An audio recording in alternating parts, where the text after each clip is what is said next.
Good day, friends, and welcome back to the BRB Gaming Podcast. Today, Thor and I, TheeNerdyDad, talk about gaming as an experience and the techniques and technologies that enable this humble art of gaming to take you places.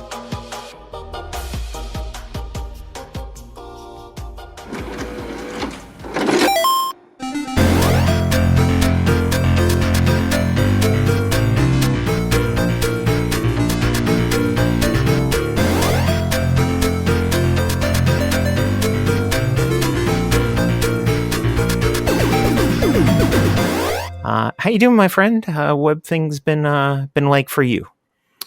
Oh, man, things have been pretty great lately. I've been enjoying a lot of retro classics, and I've had the opportunity because I was able to get my hands on a PS5 to experience the new controller and a bunch of new games that they've got coming up and have already come out. I'm very excited. We have a little bit to talk about from the house that Sony built a little later. I have been working my way through 12 games in this year. Right now playing Bowser's Fury as the game on tap. Oh, very nice. Are you doing one a month? Is that what you're going for, or just 12 and 12? The lofty goal of 12 and 12 months, because trying to keep a schedule in the limited time that I have to do it is a little difficult. But from games of old to games of now, engineers and designers have tried to somehow take us from the seat on the sofa or the seat behind the keyboard into a world and kind of get us vested in the game that we're playing, throwing around the term immersion. Oh, that's the buzzword, isn't it? It is the buzzword. Is someone in a boardroom said that, and guy went, you got something there. You don't keep that in a bushel basket. So I was scrolling around YouTube and came across a video by Adam Millard. Of course, most references that we make will be in the show notes. So if you guys want to go in and watch what we're talking about here, the links will be there. But he talks about immersion and how there's various ways that developers do that immersion. And then from our experiences holding controllers and then what the future of gaming can possibly look like, we'll dive into that separately. But Thor, what are your thoughts on just generally immersion? What does that mean to you? Well, I feel like I was almost born with a controller in my hand. I've been playing video games literally as long as I can remember and before. I experienced the 8 to 16-bit conversion and then the awe that happened when everything finally went 3D in the N64 and PlayStation era. This technology is just going to keep marching on, and the proto forms of it that we had in the 18 and 16-bit worlds where we thought, oh man, it just can't get any better than this. I think our generation specifically has experienced that analog to digital conversion. And because of shows like Star Trek and things like that, now we're not just imagining where things can go, but we're the ones leading the design for it. And I'm very excited. It's very much a art imitating life, imitating art, imitating life kind of definitely thing. And even before we had sprites, games used before we got to that point, there were the text adventures of the days that were only word processing glorifications of D&D scenarios, right? And kind of going from where the imagination is the only place you could live or the only place where you can help what you're looking at, to now we have games like Skyrim creating these fully realized worlds for us. Well, a lot of people don't realize that Skyrim's a decade old now, Shh, don't tell Bethesda that. Yeah, don't tell Bethesda that. But it kind of gives us the ideas that Millard went through in his video, that he basically goes through. There are 3 types of immersion that developers and designers use. And there's spatial, there's narrative, and then there's gameplay mechanics that are used. So I have a personal fourth, and I think that that's physical as well, especially stepping into the modern day. Indeed. And that kind of that goes outside of the three that he marched, and it is a very important fourth, because we people use tricks of our own with the hardware that are at our disposal and kind of get a little inventive with how we do it. But spatial immersion refers to the world and how it is around you. That is a living, breathing thing that has real life rules that enhance your experience. One of the examples he gives is in Horizon Zero Dawn. There's the effects of the weather and wandering creatures and conversations and things that happen in that world that you are not directly a part of. Right. And but not just that they've done it, but in the way that they've done it as well.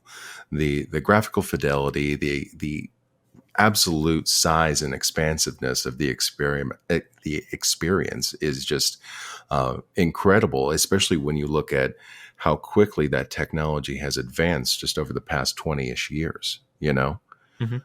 We went from, like we were talking about, those 8 and 16-bit games in the Super Nintendo era where we were playing Final Fantasy VI or Chrono Trigger or whatever.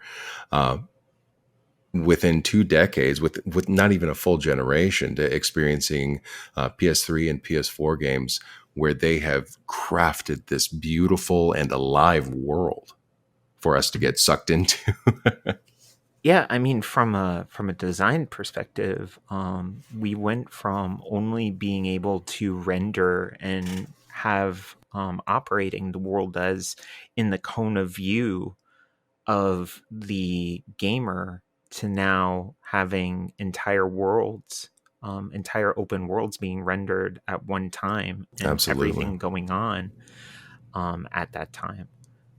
Events that are happening, one in an earlier video I watched by Millard.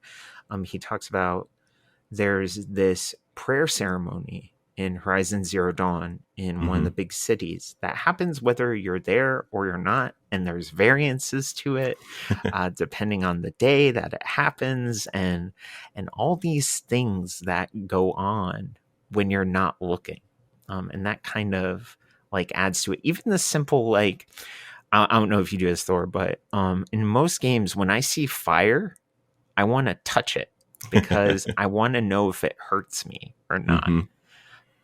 And that's the kind of like a simple, like, immersive element of the world following to a point before going into the fantastic, just rules that the real world follows, because it gives you that connection to the world that's being crafted. At the same time, there is a particular joy I take in minimalist games as well, as far as that, because there is that dichotomy. There's a balance, I think, that can be struck there with these massive, expansive open world experiences. Sometimes those can be a little bit too big, and sometimes you really just want, you only have a few minutes, so you're not going to open up Horizon. So maybe you play a game on your phone or something like that. But it's not like it used to be with Flash games where they were just tiny little crappy games that somebody threw together in a weekend. There are plenty of things now that are lovingly handcrafted that aren't as immersive in that way, in that open, expansive world way, but that take you in there, and then you're in the zone for 5 minutes. This is what I'm doing for 5 minutes, You actually bring up a really good point, because mechanically, you can be drawn in. There's games like Papers, Please. There's games like Orwell. Have you ever heard of that one, Thor? I've heard of it in passing, but I haven't played it. Yes. So Orwell, you play as kind of like an FBI, like special ops, like techie that has to go through people's social media and go through people's like chat logs and stuff, and you have to a crime happens, and it gets to a point too where you kind of control what the news says. And kind of, yes, you are able to see things that and communications that people have kind of without warrants. They don't really go into that. But it's kind of, you have to figure out who did what, or it gets to the point where you decide like who did what based upon like what you know, because some of it's black box or what you feel. There's another game, and God, it escapes me at this moment, but there's this game where you're basically a computer navigation system for a diver. Okay. And it is a supremely minimalist interface, but you basically tell the diver, like, this is a safe place to go. This is what you're looking for. And it is very flat. And it's just interesting how you can get sucked in to something that just is mechanically engrossing, even though it has like no tethers to like the real world. That's definitely part of it. There are plenty of beautiful games that have terrible mechanics and take you right out. We're in a time right now where people seem really fed up with AAA companies releasing essentially alpha software or beta software. So you can craft this massive, sprawling, integrated world with all of these events and everything like that. But there isn't really much worse in a game to just be sucked right out of that immersion, just out of nowhere from a game crash or, watching a floating head walk by you on the street or something like that. You can really tell, even with a lot of the indie games, how much love and true affection they have for what they've crafted as art, Indeed. And I feel like the expectation for the masses to basically test out and kick out the issues with games that certain developers push out, like, is a really bad practice. A friend of mine is a QA/QC person for a large studio, and it's not so much that like we talk about work. He's very like hard-lined into thinking specific ways for games, and if the game tells you to go right, he immediately goes left to see like what the developers don't want you to find. And we find stuff every time we play together, and it's almost like hilarious at the frequency we do it. And it's not like we do anything out of the ordinary. They just tend to happen, and it's almost like I come to expect that kind of stuff in games, and it does like kick me out of the experience when like I get a disconnect out of nowhere, or there's a jitter, or a pair of feet fly across my eyes for no reason whatsoever. The one thing that will always not do two things: knock me out of immersion and make me laugh my ass off, is ragdoll physics. And God forbid they ever get rid of ragdoll physics, because it is a beautiful and wonderful thing, and it is the pinnacle of that type of technology. I'm pretty sure there's like a whole generation of gamers out there that played Just Cause just so they could attach rockets to everything. It's beautiful. It is beautiful that you can do this. But it's not just the goofing around though. It's that, because that is its own form of immersion in of itself. Just being like, hey, check this out. I did this ridiculous thing. This game let me do this ridiculous thing. That's the point where it's not a bug, it's a feature. That's the joke. But that all of these games allow you to do all of these different things and have everybody have their own unique experience within that world, which is not something I ever thought of when I was a kid playing Mario or whatever. I never thought, oh man, somebody else is going to experience this differently. That never came to my mind. But when I'm playing Final Fantasy 14 with some friends, and it's this big open world and all this going on, and I get cheap shotted by one of the bosses or something like that. That's a personal experience to me that everybody else can then rub in my face, and then that turns into a group experience, and it just sort of continues to echo out from there. And it's something I really love about modern gaming in general. Yeah, it's something, even though Dark Souls is an older game, the community of people that are behind it, like, keep it going for whatever reason. But I've been trying to 100% it as kind of a bucket list thing. And in that game, you can get, invaded by other people. And it doesn't matter if, like, there's some pretty broken ass builds that can happen in that game. And we were playing and we got invaded by this guy that had a really cheesy build, and twice, and he completely wiped us. And you have to use some resources to be able to do co-op again. So guy was really getting on my nerves because we just wanted to get done with this boss so we can sign off and then I could go to bed. So he invades us again, and he's looking at my buddy down off a cliff, and he's about to, dive attack him. I come up behind him and I backstab him. And then when you pull your sword out, you kick them. So I kicked him off the ledge, and he had a sliver of life left. So I jumped and did a jumping attack on off the ledge and finished him off. And then, I don't emote. I don't like, they have like a, well, what is it, where you put your hands out to your side and shake your head, and they have like a point down. I'm like, I don't do that. Like, it's just, it kind of pisses me off when people do. It's the Dark Souls equivalent of teabagging.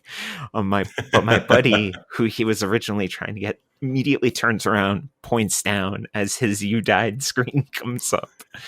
And it's just like that. And that's an experience not unlike other people's experiences. Yeah. And it's something very unique to that moment in time. Well, but then you have the NPC version of getting invaded, and that is Monster Hunter's Turf Wars, which is always, to me, a negative when I'm out doing my hunt and Basil Juice decides to show up and drop bombs everywhere for no reason and piss whatever I'm fighting off. That's never fun. Yeah, but I mean, if you think about that from a mechanic standpoint, like, that's really cool. Oh, it's like, so cool. That's like you just like Jacques, you're a little ticked off. You like hunt this guy, but like you go back and you like Jacques Cousteau it, and look as this large beast in all of its majesty rips into the soul. Who will survive? Well, I'm sitting there. We finally have Devil Joe's tail off or whatever. Tempered Devil Joe, Arc Tempered Devil Joe, and then Basil Juice shows up. And for us, it's always Basil Juice for some reason. All right, he's our nemesis, Yeah. And then we take that moment as a crew, and we all sit back because there's no point in getting involved, none.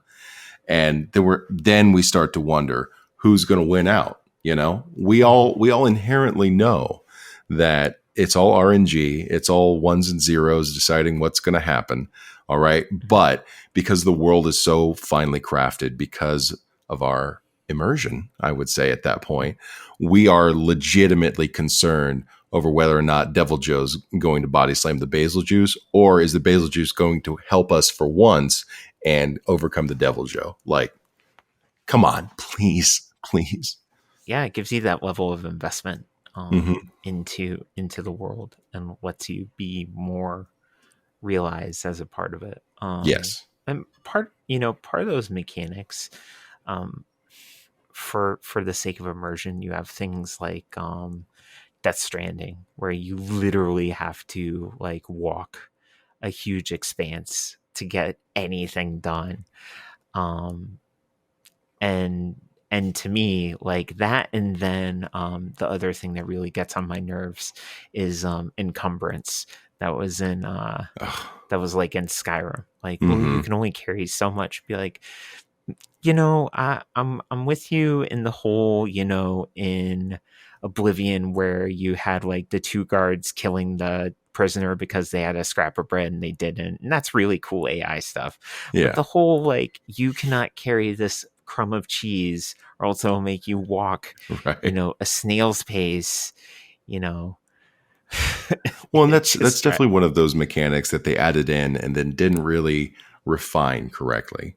It would make more sense to me if it was more of a curve, where the more encumbered you got, then you lightly slowed down to the point to where you couldn't fast travel anymore. That was the one that always got me, was you can't fast travel because you picked up this piece of cheese. I'm just, why just would you do this to me? Yeah. You're going to make me eat the cheese? Is that what you're going to do? I'm so full. We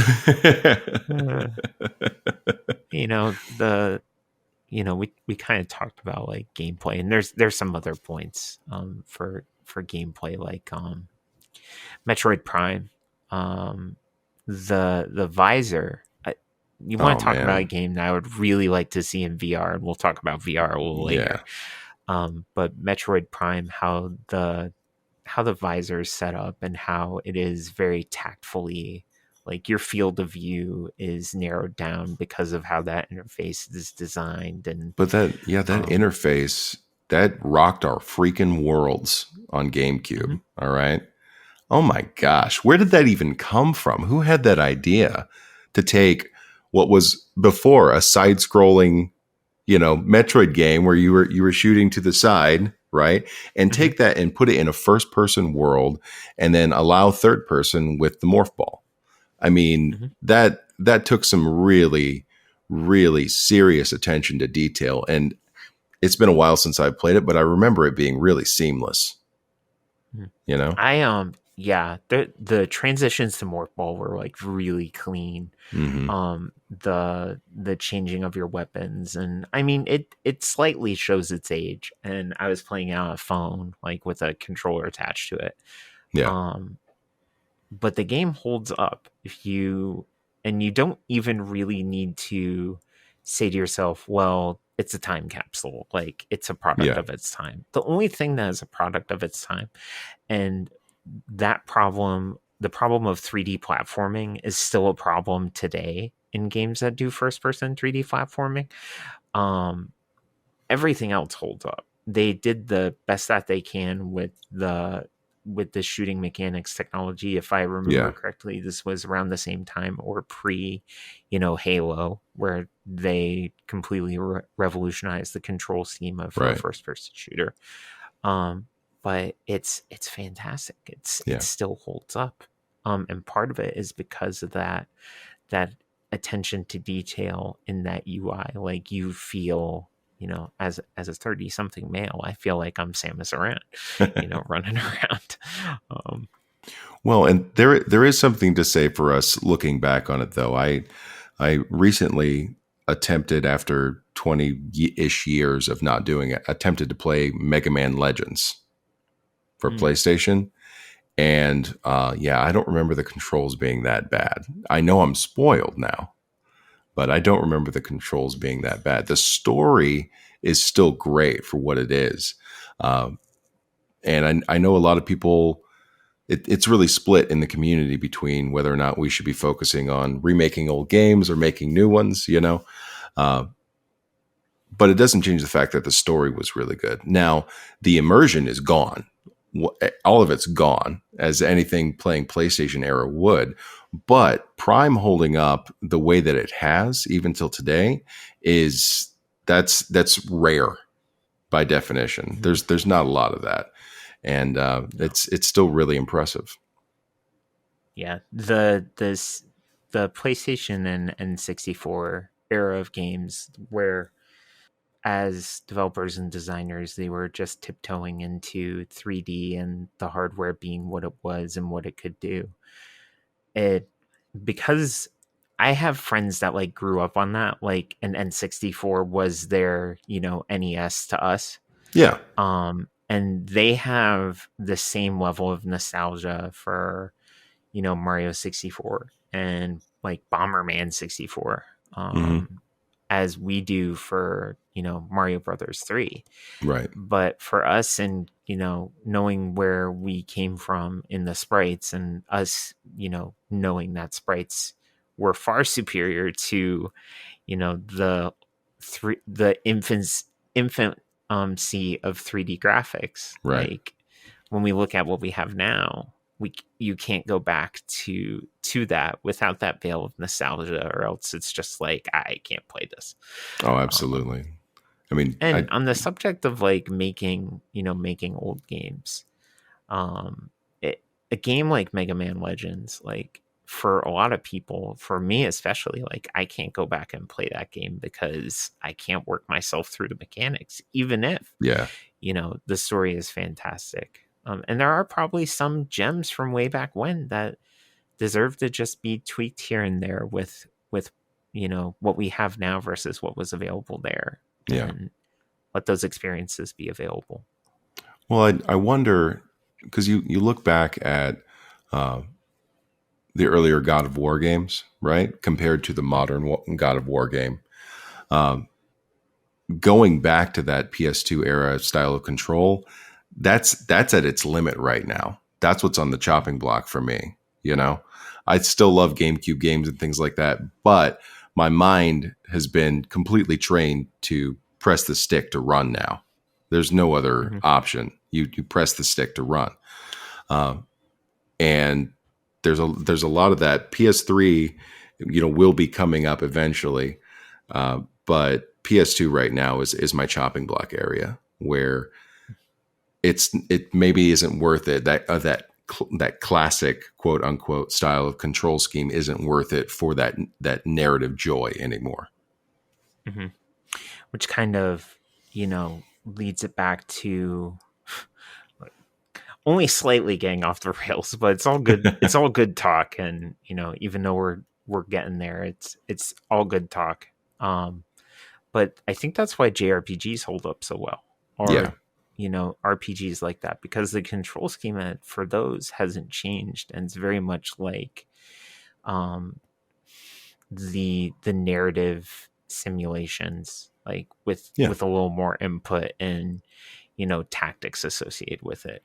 We know the means to get from point A to point B, and I feel like that's why games like Final Fantasy VII, and Legend of Dragoon, and Skies of Arcadia, like, those games still hold up, because there hasn't been, for RPGs like that, there hasn't been like that big like evolution. Like, a lot of, like, 15 did the whole shift from turn-based to more of a action scenario. But I feel like that's why those games hold up better than games like God of War or Mega Man Legends, because the control schemes for a JRPG don't seem as archaic by comparison as something like the original God of War on PS2 versus God of War for, PS4. I think it's a direct input thing, because before, with JRPGs, the classic JRPGs, you were just going through menus, essentially moving your character around on a map. Kingdom Hearts changed a lot of that, and that's what subsequent Square JRPGs are definitely, influenced is a very light term for that, especially when you look at 15. And that turn-based thing is something that our generation, we really got into, because we really got into the mechanics of the game, and they've decided to shift away from that to the more graphically intensive form of immersion, where we get that tactile feedback with the controllers, and we are controlling Noctis as he cuts things up and things like that. I don't know if that's necessarily a good thing or a bad thing. I think maybe it might take some of the memorability out of it for getting those big wins, but as far as getting people more immersed and keeping them within the narrative, them experiencing what the character's experiencing, I think it's better in that regard, potentially. Mm-hmm. I agree. It's kind of, I guess, bridging the gap between like a action RPG versus a JRPG. Yeah. Or not really sure what I've only ever referred to turn-based, menu-driven RPGs as JRPGs. Right. Well, the Discord folks will tell us otherwise when this drops. They'll have an opinion. Yeah, of course, and it is an appreciated opinion. But we kind of talked about it somewhat, but the last element that Millard originally in the video talked about is narrative immersion, and it's that emotional anchor that puts you into the characters' shoes. Absolutely. Creating like compelling stories that you have control over. This gives me a good time to tell my wife's Dragon Age origin stories. So my wife made a dwarf female character. Knew nothing about the game to begin with, and played through the game.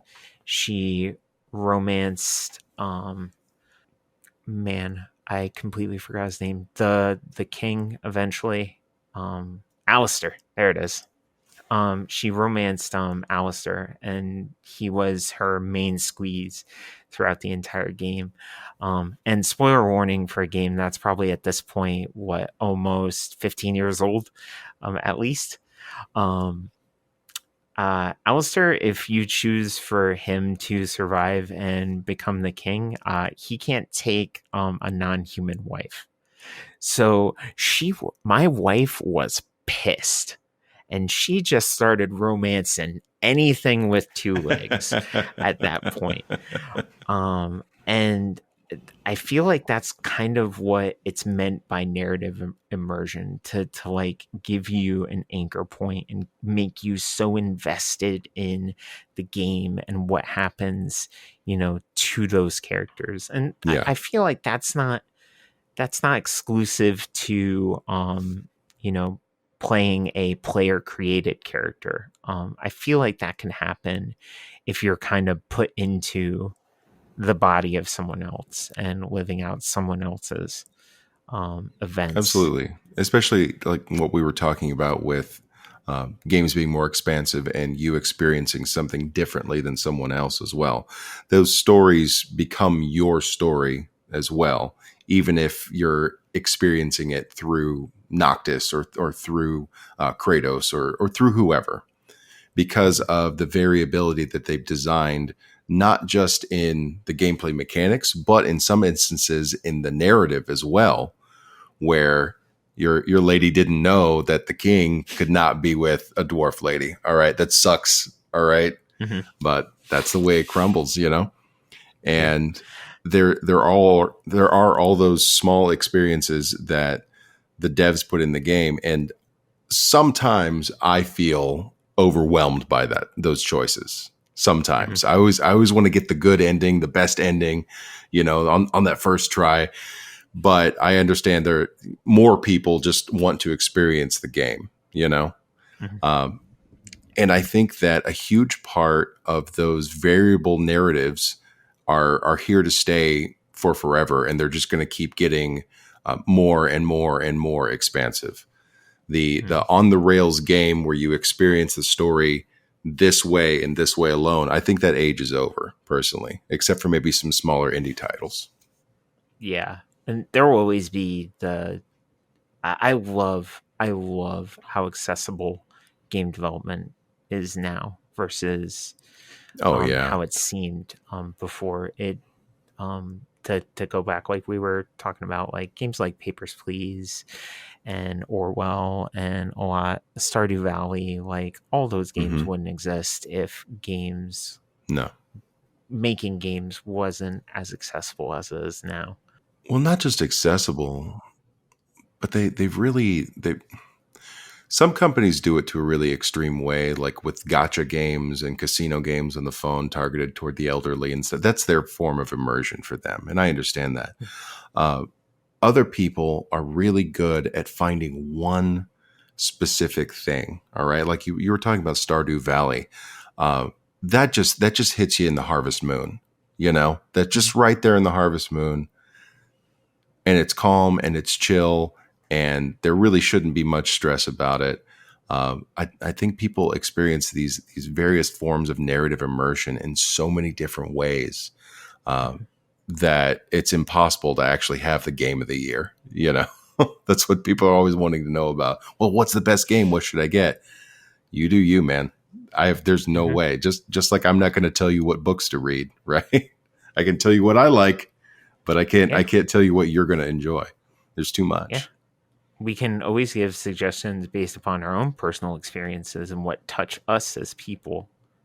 However, it doesn't really give a good viewpoint for the best thing is the thing that you think is the best, and someone can't tell you what to think about something.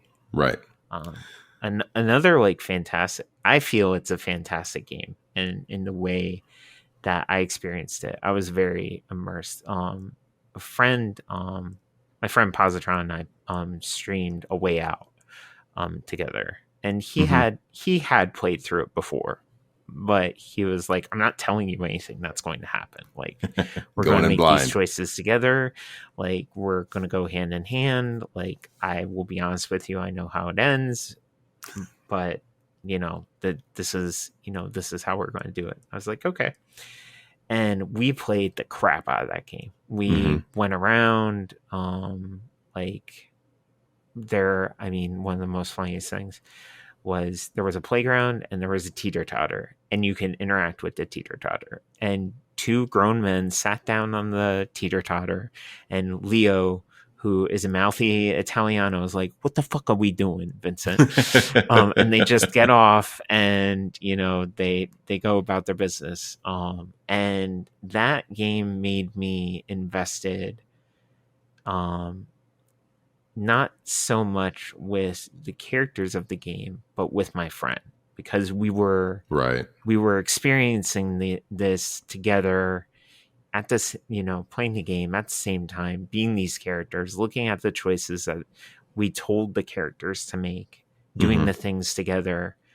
And then that, you know, that ending, like, it really, because I was so invested as the character as I was playing, and the character that my friend was playing, and, you know, the experience that we had along the way, I had that narrative immersion. I had that investment, and the ending, which, again, spoiler alert, you have to, you know, you basically do a knockdown, drag down, you know, fight, you know, to the death between one another.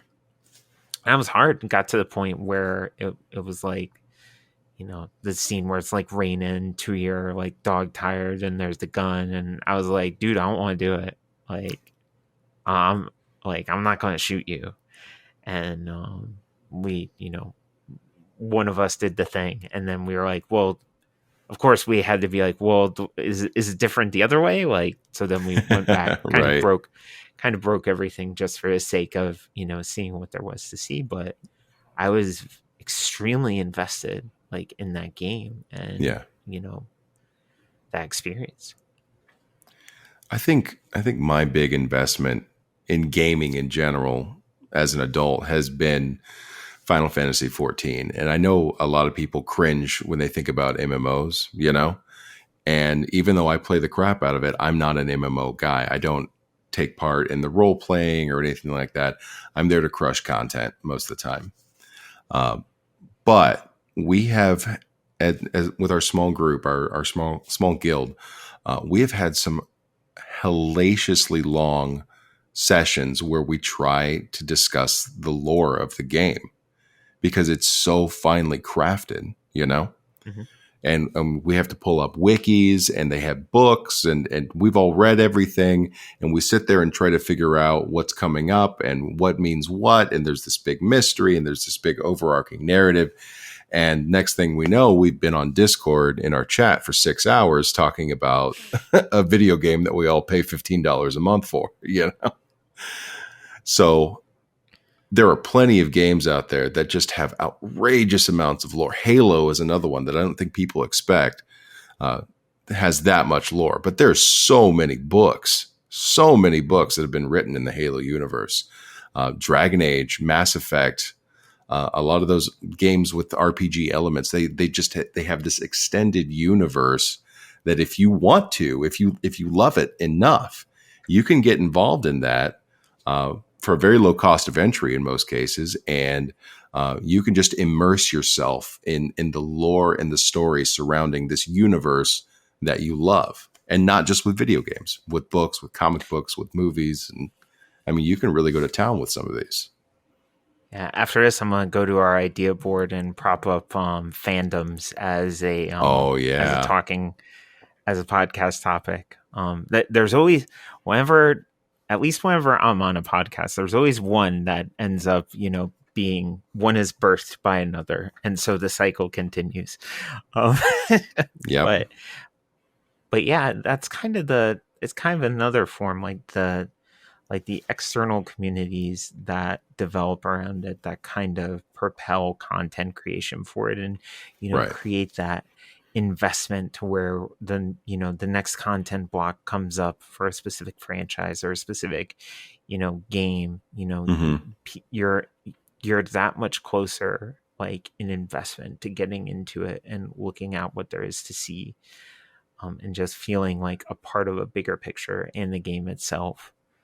Well, maybe that ties directly into our discussion about VR. Yeah, that the that VR immersion. and kind of so kind of the end point of VR, like, had humble beginnings, in just PC gamers trying to get as close to the holodeck or whatever as they could get. Of course. By first, NVIDIA Surround came out, and people just started piling as many computer monitors in front of them as possible to try and, create the widest realistic field of view around them. I remember when I saw my first triple monitor while I was in high school, when they had it in triple SLI, and I was just like, it doesn't get better than this. This is the end, This is the end. What else do you need, man? Turns out. Yeah. I mean, then you have like the hardcore race guys that, bring in, Sparco seats and, oh man, weld frames and the hydraulics and hydraulic pedals and stuff. And for flight simulators, like, there is a real, like, user base for tactile, immersion. If you look back to the Xbox era, we've, most of us have heard of Steel Battalion, which was like the $250, the $50 game with the $250 controller with knobs and switches and doodads and whatsits, all around. And, the physical immersion of it all. And that's kind of the full realization of physical immersion. It's humble beginnings when we first had a Rumble controller. Now we have a viable method of putting a screen on our face, and they're not gloves yet. We can't manifest our hands yet. It's close, though. Close. And I myself, I maybe experienced VR once, like in a mall setting for like 15 minutes. I've not been able to, that technology isn't accessible enough to me at this point. But Thor, I know that you and Stubbs and a few others in Discord do have some VR stuff. So enlighten me, my friend. What is it like to Ready Player One into the world? I've been there pretty much every step of the way for VR. I had a Virtual Boy back in the day when I was a kid, and I remember when the arcade at the mall put in their first VR setup where you stood on the pad with the special boots so you could still run. And I had that went away for a while, and then I had an Oculus, one of the original Oculuses, and then a DK2, and then I bought a Vive, and then I went to the Quest 2. So I've been there all the way for the past essentially 25, 26 years. And so much of it has hit, the actual interface technology has hit, and I could tell almost immediately, this isn't it. All right. this is close. I know what they're going for here, but is always what happens. You always have to say but. Until recently, now, and I'm you know how much I love the Quest 2. You know how crazy I am about it. This is it, but it still needs one or two more revisions. There's something about taking that thing and putting it on your face, and it has built-in speakers and it has the controllers, and it's getting to the point to where it can detect your hands. We're on the precipice, of that deeper immersion that we're looking for. They're talking about being able to map your furniture and things like that here very soon. It's right there. And thinking back to the Virtual Boy, thinking back to how VR worked at the mall with the special gloves, with the special shoes and all that kind of stuff, the technology, it died for quite some time until it was resurrected with the advancement of material science, with the advancement of high refresh rate LCD screens. There's something called simulator sickness. Have you heard of that? Mm-hmm. Isn't it each screen needs to hit at least 60 FPS, right? Or it basically triggers the equivalent of like an inner ear like dizziness. Yeah, an imbalance. Thing. Yeah. Mm-hmm. When I got my original Oculus and the DK2, it had a much lower refresh rate on the screen, and I could play Half-Life for maybe 20 minutes without before I would get the sickness sweat, and I would have to take it off. Mm-hmm. I would just have to. So it's amazing that the technology survived to the state that it's at. And then the other big contender, in my opinion, besides HTC with the Vive and Oculus with the Quest, is Sony with the PSVR, because of its availability with their console, because of the integration. Yeah, when it first came out, they dabbled with Move. To kind of take a step back generationally. I remember the PS Move. Yeah, I feel like what kind of relaunched the whole idea of immersion through hardware in a more mainstream kind of thing was the Wii. Yeah, the Wii brought to pretty much every household the idea of gyroscopic controllers, like right. the tactile feel of grandma with the bowling ball, actually throwing it down the lane and sometimes into the TV, and then Poppy gets a new TV and he's happy. But that kind of transitioned into, Microsoft and Sony trying to capture that with, Microsoft doing the Kinect and then them basically abandoning, anything having to do with VR. Well, it was a mistake for them to force the Kinect with the Xbox One on launch. Do you remember that?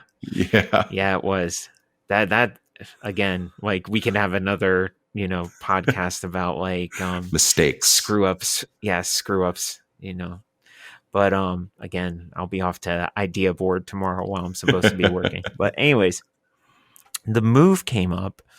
And I feel like Sony was, looking at that and experimenting with that and realizing like, well, we can't beat Nintendo at their game.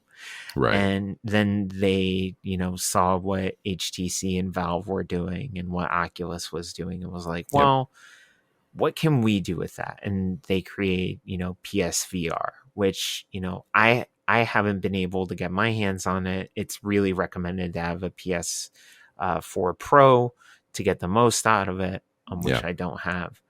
But something that I look at and I say like that, that's a company putting its neck out there.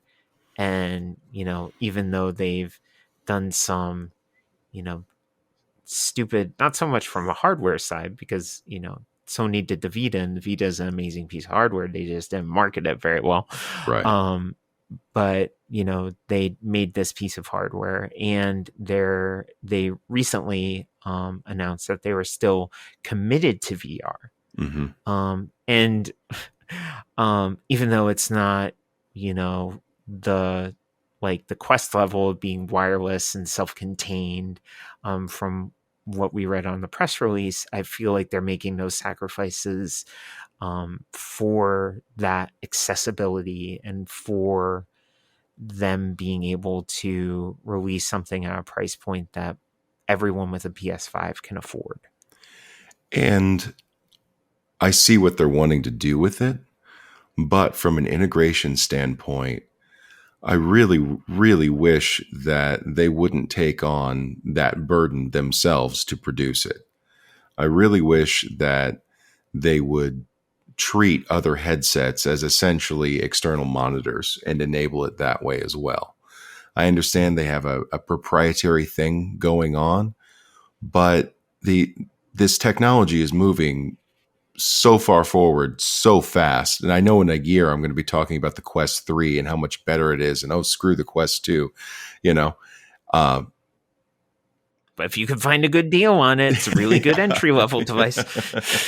But the time for proprietary hardware is soon coming to a close, in my opinion. This thing where not all of these things can be integrated with each other. I think that time should maybe have already passed, and the console wars don't need to keep happening and whatever. I think maybe some of these companies should take a look at how they integrate other companies' hardware into their own systems for the players. So that way we don't have to have 5 different controllers. We don't have to have 2 different headsets if we want to experience VR on different platforms. Maybe for the player's immersion, some of these companies might be okay with taking a hit on making $20 a headset. Because as it is right now, PlayStation doesn't really make their money on the hardware. They're usually selling PlayStation 5s at a loss, Mm-hmm. It's always the software that drives it. And I still don't understand why, the console wars exist. I mean, again, another podcast topic, we could talk about how, the Xbox series and the PS5 are just like AMD PCs at this point. Right. They are. The PS5 has an M2 slot that is not enabled yet for whatever reason. Soon. #soon. But yeah, and the ability for a PC to use, basically, if you could plug into it and the operating system knows how to talk to it, you can use it. Right. That kind of ubiquity, I don't know if it'll ever reach to companies like Sony, Nintendo, or, Microsoft's kind of getting there, but they really lean on, just the PC to do the heavy lifting for them in that department. And it is at the cost of the user and how they can interact with the hardware and the software that they have accessible to them. Yeah. Sony gave the DualShock 5 Steam support and extended the haptics out to that as well. So which is crazy, because that's hard proprietary technology. To me that's the equivalent of the Wii motion controls. Having those little motors on the triggers give you variable resistance. It's crazy. I've never experienced anything like it, where you pull the trigger and then you feel it snap. You actually feel the trigger pull, or you can feel it bouncing up against you when you're controlling a character. It's crazy. And then they're just like, oh, hey, by the way, you can use it on PC. Go for it. Whatever. You got a code for it, though. Who knows? It's crazy. But maybe one of the ways that these companies could let some of this go is to focus on making better games. Making more unified games and being more unified with their hardware in general. Who knows? Indeed. Now, as time goes on, what what is next? Like, will we eventually have that room that we walk into where it's essentially black all around us and we say, computer load, Witcher, and let me be Geralt and run around and slay monsters and whatnot, and basically it be the world that is built around us. Is that even possible? I think one day it may be possible, and without getting too deep into quantum physical theory with gravitational fields and all that kind of stuff, one day maybe to that degree. I think, though, that it's far more likely that we'll figure out some form of nerve induction technology that will allow us to put on a headset and actually physically feel that world. I think that'll be much sooner than a holodeck. Although more holodeck Matrix, would be super less awesome. Star Trek. Yeah. Musk is talking right now about Neuralink. Have you seen that? Mm-hmm. Implantable chips, being able to detect biomarkers wirelessly, that kind of stuff. I think that technology is on the way, and that brain-computer interface seems to be the bigger focus versus the holodeck. And we as humans, whatever we want to get to first is usually what we get to first. So I think we'll get there. Maybe the nerve induction in our lifetimes, but who knows? They're working on it, though.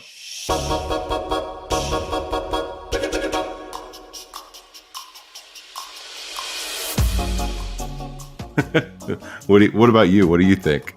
I'm not sure. Like, having not really experienced VR and not really knowing currently what's out there, I'm just hopeful. I'm a hopeful guy that's easy to please.